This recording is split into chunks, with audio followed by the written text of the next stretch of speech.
Hey, my peoples, Michael here. What we're going to do today is talk about Davinci Resolve 16 and how to remove audio from your audio-video clips.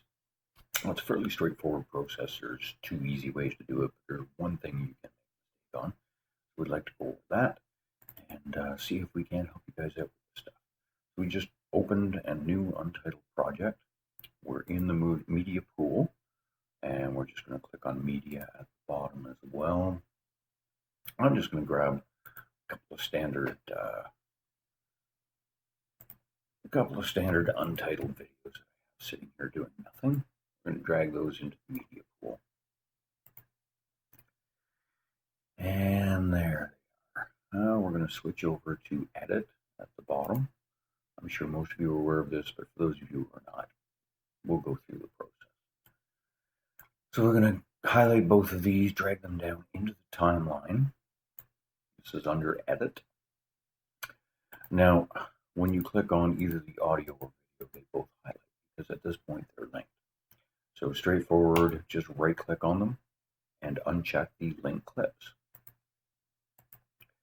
That's very straightforward. And now I can individually click on either one of these to highlight. So very straightforward.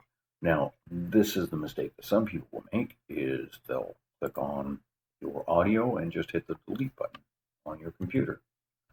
Oh, but what happened? It deletes everything anyway. Not sure why Davinci does that, but there's two easy ways to fix this very simple problem. What I'm going to do is drag these back to the timeline.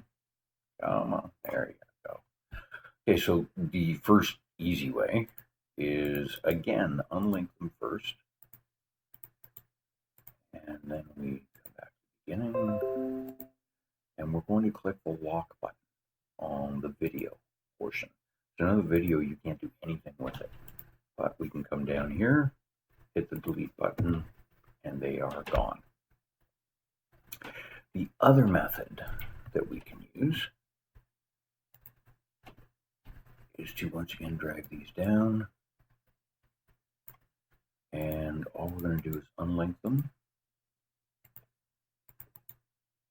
And then we can right click and delete selected. So I hope these tips were helpful, and we'll talk about adding audio in the next video. Have a great day.